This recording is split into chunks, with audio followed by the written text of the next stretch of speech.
अस्सलाम वालेकुम नाजरीन, उम्मीद है आप लोग खैरियत से होंगे। नाजरीन, आज काफ़ी ख़बरें हैं और बड़ी ख़बरें हैं। कब हमने सोचा था कि हम पूरी दुनिया को डिस्कस किया करेंगे। हमारे तो अपने इधर रोने ख़त्म नहीं होते। हम इधर लोकल लेवल पे पॉलिटिक्स उसको ही डिस्कस करने के आदी थे। लेकिन यह है कि आजकल इतनी इंटरनेशनल डेवलपमेंट्स हो रही हैं, और सिर्फ डेवलपमेंट्स नहीं हो रही, असी सालस हाँ सालस असी असी जनाब सुलह भी करा रहे हैं। तो उस लिहाज से ये है कि ये चीज़ें हमसे रेलिवेंट भी होती हैं। लेकिन आज जिस डेवलपमेंट से मैं आगाज़ करने जा रहा हूँ वो दो तरह से हमसे रेलिवेंट होगी। एक तो वो ईरान के हवाले से है कि जिधर हम मुज़ाकरात करा रहे हैं, या जिधर हमारी वजह से एक बाहमी समझौते की याददाश्त पर दस्तखत हुए हैं। लेकिन दूसरी वजह यह है कि इस डेवलपमेंट का पाकिस्तान को भी फ़ायदा हो रहा है, और वो क्या है कि अमेरिका ने ईरानी तेल की फ़रोख्त पर जो पाबंदियां लगाई हुई थी उनको आर्जी तौर पर हटा दी है।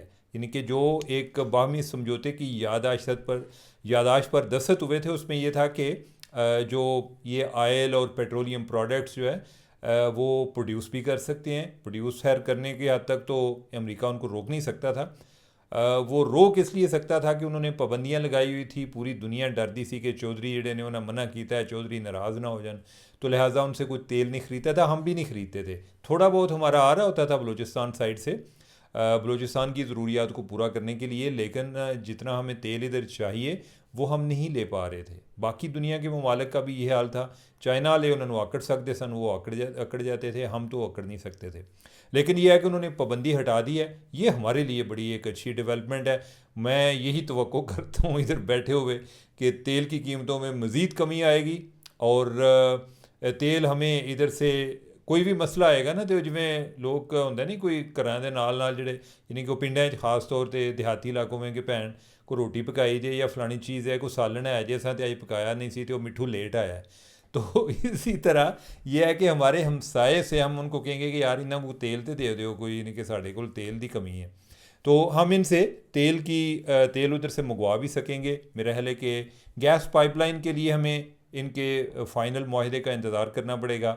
ये हमने बड़ी पुरानी शुरू की हुई है गैस पाइपलाइन। वो भी इस वजह से नहीं पैदा हो रही थी कि हम इनसे गैस नहीं ले सकते, क्योंकि अमेरिका बहादुर जो है ना उसने हमें मना किया हुआ है, पूरी दुनिया को मना किया हुआ है। और जो नहीं मानेगा उस पर भी पाबंदियाँ लग जाएंगी, ये भी एक डर था। तो मुझे लगता है कि ये हमारे लिए बहुत अच्छी डेवलपमेंट है, और हमारी जो ऑयल और गैस है इसकी कीमतों में कमी आएगी, और जब इनमें कमी आएगी तो फिर आप देखिएगा महंगाई भी नीचे जाएगी। मैं पूरा इस टाइम ख्याल चौधरी बन के आपको ना एक स्टोरी बना रहा हूँ, लेकिन यह है कि ये कोई ऐसी मुझे गैर हकीकी स्टोरी नहीं लगती।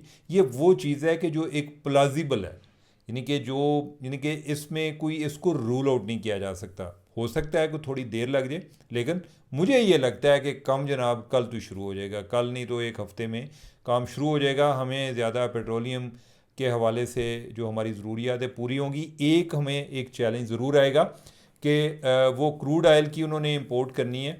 आई डोंट नो कि वो उसको रिफाइनरीज उनकी इतनी एफिशिएंट हैं ईरान की या नहीं। हमारी जो है ना वो भी इतनी नहीं है कि हम जो है वो बाहर से क्रूड ऑयल मंगवा के तो सारा इधर उसको रिफ़ाइन करें। हमारे पास जो रिफाइनरीज है ना वो हमारी ज़रूरियात का कोई, मेरे ख्याल कोई 25% कोई क्रूड ऑयल रिफ़ाइन कर सकती हैं। लेकिन यह है कि गैस से आई है ना, यानी कि मैं वैसे दोनों के लिहाज से पुरुमीद हूँ। इंशाल्लाह कीमत थले जान जान, यानी कि ये जो तेल और जो है ना गैस की कीमतें इंशाल्लाह नीचे जाएंगी। और अगर नहीं जाती नीचे तो हम सालसी तो करा रहे हैं। इनके हमने सालसी से और भी फ़ायदे लेने हैं, लेकिन ये वो फ़ायदे हैं जो बाकी दुनिया को भी होंगे। हम तो हमसाए हैं, यानी कि हमें इसका ज़्यादा फ़ायदा होगा। लेकिन जो आजकल एक और मैं चीज़ देख रहा हूँ ना, जो कि हमारा कभी ख्वाब था साउथ एशिया के हवाले से कि जनाब लोग जड़े ने आउंदे हैं जाते हैं रुकन पे, वो आजकल हमारा ईरान के साथ शुरू हुआ है। ईरान के सदर जो हैं वो कल पाकिस्तान आ रहे हैं। तो जनाब साढ़े लोगों ने तो आउन जान किया इस टाइम है कि जिमें दोपहरी कितले, दोपहर का खाना कितले तो शाम का कितले। अच्छी बात है। हमारे हमसाए वो कहते हैं कि आप हमसाए नहीं बदल सकते। हम जो पाकिस्तान है ना, ये हमने कोई किराए की जगह पर तो रह नहीं रहे। हमारी यही जगह है ना, हम कहीं भी चले जाए ना, कोई पाकिस्तानी बाहर भी होना होता है कबर मेरी पाकिस्तान बनाया जाए। तो ये तो हमारा अपना मुल्क है ना, ये मुल्क तो नहीं बदल सकते। तो लिहाजा हम अपने जोग्राफिया जब नहीं बदल सकते तो हम अपने हमसाए भी नहीं बदल सकते। हमारा हमारे ताल्लुकात इंडिया के साथ ख़राब हैं, हमारे अब जो है अफ़गानिस्तान के साथ भी ख़राब हैं। तो ईरान के साथ अगर हमारे ताल्लुकात अच्छे होंगे, चाइना के साथ हमारे ताल्लुकात अच्छे हैं तो अच्छी बात है, हमें फ़ायदा है। और दूसरा ये है कि जो अगर थोड़ा यार तगड़ा होवे ना, तो उसके जो इख्तियारात हैं, उसके जो वसाइल हैं, उससे कोई फ़ायदा भी उठाना चाहिए। तो यानी माड़े ऐसी भी नहीं कि ये बात ना समझना, लेकिन मैं ये कह रहा हूँ कि ईरान का मैं इस हवाले से बात कर रहा हूँ कि अगर उनके पास कोई तेल पानी है तो इसी क्यों नहीं इस्तेमाल कर दे, हमें करना चाहिए। और दूसरा ये नहीं है कि सिर्फ ईरान से हमारी ज़रूरतें पूरी होंगी, ये जो पेट्रोलियम प्रोडक्ट्स हैं, हम भी कई लिहाज से ईरान को हेल्प कर सकते हैं। ईरान की भी कई ज़रूरियात हैं, इतना कोई क्या कहते हैं कि वो कोई बेनियाज वो भी नहीं है, उनकी बहुत सारी ज़रूरियात पाकिस्तान से वाबस्ता हैं, जो होंगी भी आने वाले टाइम पे बेहतरी आएगी इंशाल्लाह इंशाल्लाह। अच्छा, अब आगे बढ़ते हैं। जेडी वैंस ने एक बयान दिया, उसने कहा जी कि ईरान ने एटमी तवानाई एजेंसी के मुआयनाकारों की दोबारा तैनाती पर इतफाक़ कर ली है। अच्छा, इसका बयान पढ़ के ना मुझे हंसी आई है, डेवलपमेंट तो बड़ी है, लेकिन हंसी मुझे ये आई है कि जब वो पहले उन्होंने मुआयनाकारों को अलाउ किया हुआ था और आपने बमबारी करके उनको उन पर पहले पाबंदी लगवाई है, अब आप खुलवा रहे हैं। अब आपने जो कि यानी जो चीज़ पहले थी, आपने अपनी हमाकतों की वजह से उसको बंद कराया, अब जो है दोबारा मुज़ाकरात कर रहे हैं और उसको खुलवा रहे हैं। और आगे उन्होंने कहना है जी कि हम उनके यानी कि ईरान ने कहा है कि वो अपने एटमी प्रोग्राम को नहीं चलाएगा। ईरान वालों ने तो पहले ही एक फतवा दिया हुआ है, यानी कि उन्होंने साथ जो है ना ड्रा ड्रून वास एक डंडा भी रखी है और साथ कहते हैं कि हम लड़ाई के ख़िलाफ़ हैं। तो फतवा जो है वो जाने वाले जो इनके ख़ामनई साहब हैं, अली ख़ामनई, उन्होंने फतवा दिया था कि ईरान को अपना न्यूक्लियर वेपन नहीं बनाने चाहिए, ये हराम है। यानी कि ये नहीं था कि ईरान को बनाने चाहिए, ये नहीं, उन्होंने कहा जी ये हराम है। वैसे तो ये है कि फ़तवा किसी टाइम बदल भी सकता है, मौजूदा जो है उनसे ले लें फ़तवा, या इवन वो भी पहले होते तो वो भी फ़तवा अपना चेंज कर सकते थे कि मौजूदा हालात में इनकी ज़रूरत है। तो लेकिन मैं वैसे एक फ़ारदा रिकॉर्ड में एक बात कर रहा हूँ कि ये चीज़ें तो पहले ही वो कह रहे थे हमने नहीं करना, लेकिन ये है कि उन्होंने अपना जो है ना वो पटास का समान सारा जो है ना वो तैयार रखिया सी, और उनको ये था कि इनकी इंटेंशन ठीक नहीं है, बंदे ठीक नहीं है, बड़े बेतबारे ने, तो ये हमें कोई ना कोई इन्होंने कोई बम बना लिया ना, तो इन्हें चलाना इंजी है जिमें कि फ़लान जी शबरात आ रही है तो उस दिन आतिशबाजी करनी है, इन्होंने इस तरह करना है, तो ये डरे हुए थे। तो लेकिन ये वो चीज़ें हैं कि जो पहले ओबामा के टाइम पर हो चुकी थी, ओबामा के टाइम पर ईरान डील हुई थी, ट्रंप ने आके वो ख़त्म की, अब जो है अब वो नए सिरे से ये उनके साथ डील करने जा रहा है। तो एनीवे चलें, वेलकम स्टेप, चीज़ें आगे बढ़ रही हैं ना, रुक तो नहीं ना रही, अच्छी बात है। तो अल्लाह करे कि स्मूथ तरीके से आगे चलती रहें। फिर एक मारंग बलोच के हवाले से ख़बर है। मारंग बलोच को उम्र कैद की सज़ा सुना दी गई है कि कोई एक एफसी वाले की हलाकत हुई थी जब इन्होंने गवादर में प्रोटेस्ट किया था। क्या मारंग ने बंदा मारा था? आई डोंट थिंक सो कि ऐसी बात है। और यानी कि वो कहते भी नहीं कि उसने मारा था, लेकिन वो कहते हैं जी कि ये जब प्रोटेस्ट कर रहे थे इनको मना किया था, लेकिन ये आए और उधर जो है कोई स्कफल हुई और उसकी डेथ हुई, और जो मुजाहरीन थे उन्होंने उनके साथ लड़ाई हुई। जो पॉलिटिकल केस है ना, यानी कि ये मारूम बलोच का एक पॉलिटिकल केस है, और सज़ाएं भी पॉलिटिकल ही होती हैं। मैं वैसे अक्सर बात करता हूँ कि जो पॉलिटिशियन होते हैं ना, उनका उनका ये नहीं होता कि उनके ख़िलाफ़ केसेस पॉलिटिकल बनते हैं, उनके ख़िलाफ़ जो केसेस नहीं बनते वो भी पॉलिटिकली होता है। यानी कि वो अगर आम आदमी हो तो उसको वैसे ही जेल में बंद कर दें, लेकिन जिसके साथ कोई अवाम हुआ देने नहीं यार इतना चार बंदे ने यार छड़ दे ऊपर FIR रहने दें, या FIR कभी रिकॉर्ड में रख दी, लेकिन यह है कि इसके ख़िलाफ़ कोई एक्शन नहीं लेना। तो लिहाजा मौजा भी बड़ियाँ होंदियाँ ने, जो पॉलिटिकल लोग होते हैं ना, ये जिस तरह इमरान खान बात करते हैं, इन्हें भी बड़ियाँ मौजा कीतियाँ ने, कि हर जगह पर जिस तरीके से ये अदालतों का भी हुक्म नहीं मानते थे। ये जो नवंबर की बात कर रहे हैं जी, को उस टाइम फायरिंग हुई थी, तो अदालत ने आर्डर किया था कि इस्लामाबाद के अंदर आप कोई मुजाहरा नहीं कर सकते, या जो धरना देना था वो नहीं दे सकते, आए ना। अच्छा, उस पर कोई बंदा बात ही नहीं करता कि इन्होंने अदालत के हुक्म को भी नहीं माना था। लेकिन ये कॉन्फिडेंस किधर से आता है? वो इसी तरह से आता है कि हमें कौन है पूछने वाला, ठीक है। तो लिहाजा जो पॉलिटिकल लोग होते हैं उनको इम्यूनिटी भी बड़ी होती है, और जब उन पर सख्ती आती है वो भी बड़ी होती है। अब जो मारंग बलोच का इशू है वो है मिसिंग पर्सन वाला इशू है। मैं वैसे पहले भी इस पे बात कर चुका हूँ कि एक तो इसमें पॉलिटिक्स भी है, दूसरा ये है कि ये इशू भी है। अब इशू को हल करने के लिए तो आपको हल तलाश करते हैं। लेकिन अलमिया ये है कि जब आप हल तलाश कर लेते हैं तो फिर आप अनपॉपुलर हो जाते हैं। फिर लगता है कि आप कंप्रोमाइज़ड हो गए हैं जी, कि तुसी गए सो तो तुसी फिर यानी कि तुसी उत्थे गल उन्हां दी मन आए, तुसी कोई चार अपनियां मनाए तो चार उन्हां दी मन आए, तो ये तो कोई बात ना हुई।